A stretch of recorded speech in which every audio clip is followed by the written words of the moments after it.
So we're just going to come in a little bit closer. We're just going to focus on mount top tonight. I'm not going to really give you guys any advice at all on escaping.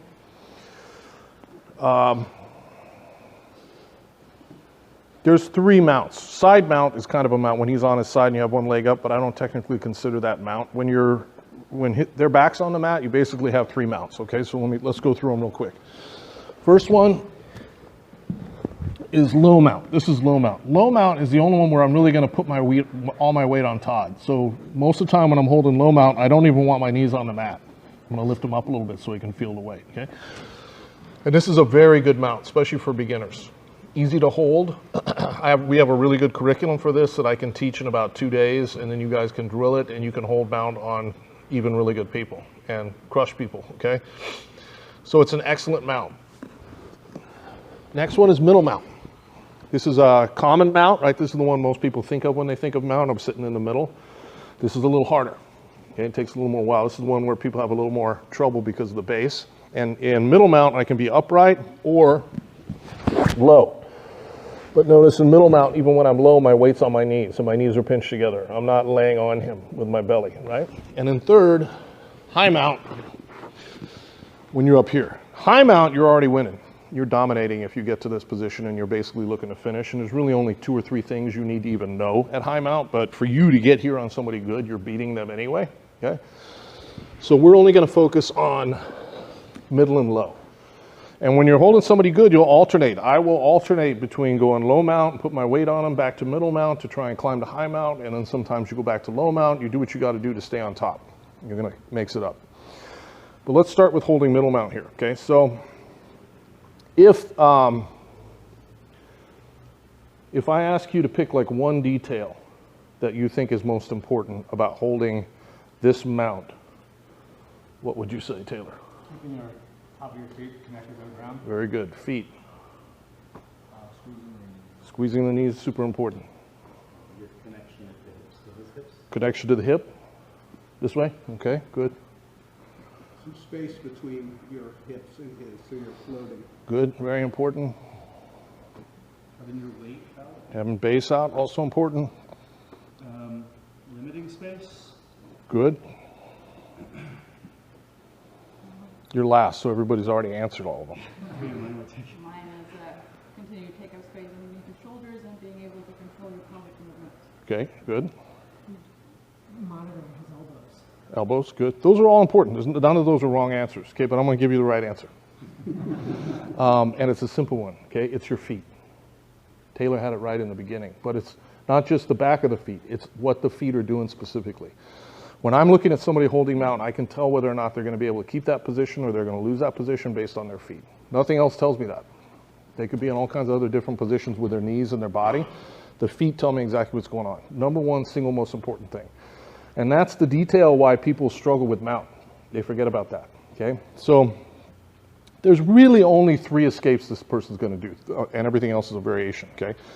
If he doesn't know jiu-jitsu and he's just a big guy in the street, the only thing he's going to try and do is roll to his belly, in which case I'll choke him, or some poorly executed bridge and roll, and you will stay on that person forever, okay? Once they get to be better at jiu-jitsu, and you're going jiu-jitsu versus jiu-jitsu, it's the elbow knee escape.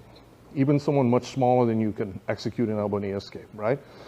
And then last but not least, there's variations of what we'll call a hydraulic, where he'll push on my hips and kind of kip move and like that, or bring a knee up underneath me or pull his hips out. Okay, those are the 3 big ones.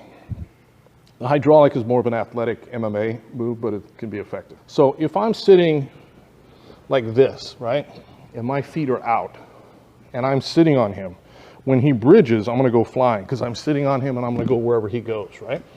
If he goes elbow knee escape, do a very slow elbow knee escape facing that way.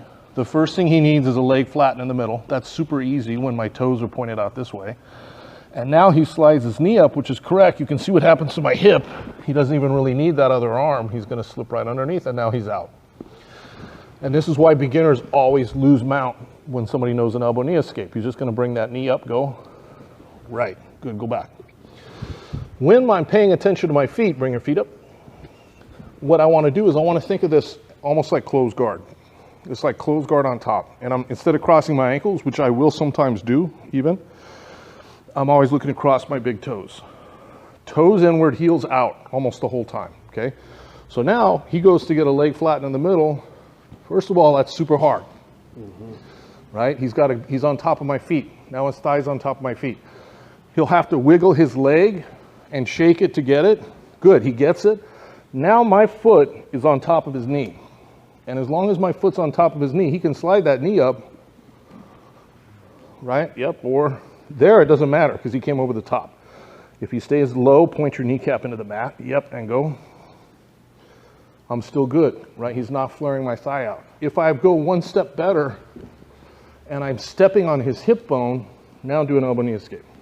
Yeah, there's no way. There's nothing, right? So if we just look, if I get off Todd, stay right where you are, do a very slow elbow knee escape.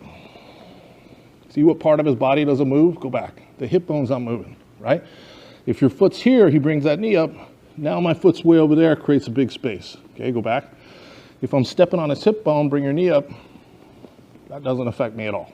Not at all, okay? So that's the thing. If he goes for a hydraulic and my feet are out like this, he's gonna lift me right up, okay? Bring your feet up. Yep, if I'm like this, go. I'm connected to him. It's like trying to push me away when I'm in closed guard, okay? Thanks for watching. Make sure you subscribe, hit the bell for frequent updates because we're updating this every week, and make sure you comment and like and share our videos. We appreciate it, and we definitely try and respond to all the comments. And if you like what we're doing and you like the material, check out SBG University, SBGU, and you're going to see a ton more in much greater depth than what you see here on YouTube. Thank you very much.